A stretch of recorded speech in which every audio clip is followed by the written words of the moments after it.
Assalamualaikum warahmatullahi wabarakatuh. Saya Saskia Yasin dengan NIM 2410313080 dari kelas SI 24C. Nah, adapun video ini saya buat sebagai bentuk penugasan dari mata kuliah Customer Relationship Management.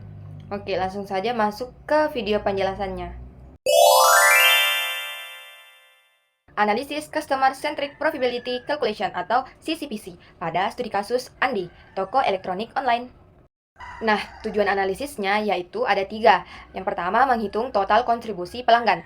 Nah, tujuannya untuk mengetahui seberapa besar nilai yang diberikan pelanggan, tidak hanya dari pembelian, tetapi juga dari kontribusi lain seperti refill, promosi, dan feedback atau NTL. Nah, yang kedua yaitu mengetahui apakah pelanggan menguntungkan. Dengan membandingkan total kontribusi dengan biaya yang dikeluarkan, perusahaan bisa melihat apakah pelanggan memberikan keuntungan atau justru merugikan. Nah, yang ketiga yaitu menentukan strategi CRM yang tepat. Nah, hasil analisis digunakan untuk menentukan langkah yang sesuai seperti mempertahankan pelanggan bernilai tinggi, meningkatkan engagement, ataupun mengoptimalkan program pemasaran. Seperti itu. Nah, oke, sekarang kita masuk pada perhitungan P atau purchase value. Nah, yang dimana produk X itu 2 dikali 150 sama dengan 300. Kemudian produk Y itu ada 1, tapi dikalikan dengan 300 sama dengan 300. Jadi, total keseluruhan purchase value-nya itu adalah 600. Nilai purchase value merupakan total nilai pembelian yang dilakukan pelanggan dalam satu periode. Nah, pada kasus ini, Budi membeli 2 unit produk X dan 1 unit produk Y. Nah, sehingga total transaksi yang dihasilkan adalah 600.000. Nah, nilai ini mencerminkan kontribusi langsung pelanggan terhadap pendapatan perusahaan karena berasal dari aktivitas pembelian yang dapat diukur secara finansial. Semakin besar nilai P atau purchase value, maka semakin besar pula pendapatan yang diperoleh perusahaan dari pelanggan tersebut. Dalam konsep CRM modern, nilai pelanggan tidak hanya dilihat dari pembelian saja, tetapi juga dari kontribusi lain di luar transaksi yang akan dihitung pada komponen berikutnya. Oke, sekarang kita masuk pada konsep NTL atau Non-Transactional Value. Nah, NTL menunjukkan kontribusi pelanggan di transaksi pembelian meliputi pengaruh sosial, promosi, dan feedback pelanggan.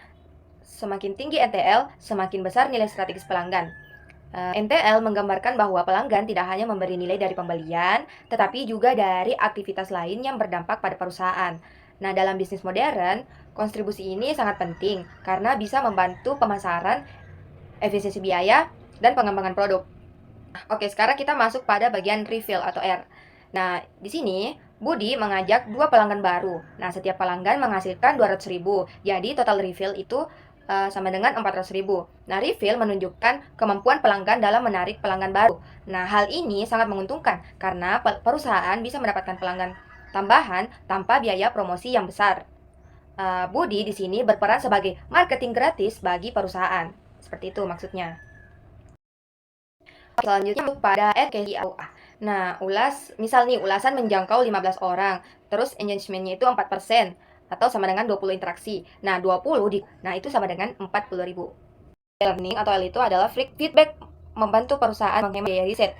Nilainya sama dengan 100. Oke, sekarang kita masuk pada perhitungan biaya. Nah, di sini akuisisi itu 50.000, layanan 20.000, kemudian retensi 15.000. Jadi total semua biaya itu 85.000. Nah, biaya pelanggan mencakup semua pengeluaran perusahaan untuk mendapatkan, melayani, dan mempertahankan pelanggan. Nah, dalam kasus ini, biaya yang dikeluarkan relatif kecil dibandingkan dengan kontribusi yang diberikan pelanggan. Sekarang kita masuk pada perhitungan CCPC. Nah, rumus CCPC itu adalah P atau purchase value ditambah dengan NTL dikurangi dengan biaya. Nah, tadi purchase value kita itu kan 600.000. Terus dari NTL itu 540.000 totalnya. Nah, kemudian dari perhitungan biaya itu 85.000. Jadi total CCPC itu 1.055.000. Nah, CPC menunjukkan nilai bersih pelanggan bagi perusahaan. Nah, nilai ini menggabungkan semua kontribusi pelanggan, baik langsung maupun tidak langsung, kemudian dikurangi dengan biaya yang dikeluarkan.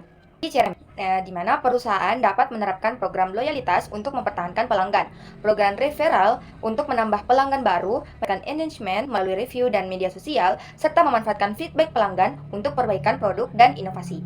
Seperti itu.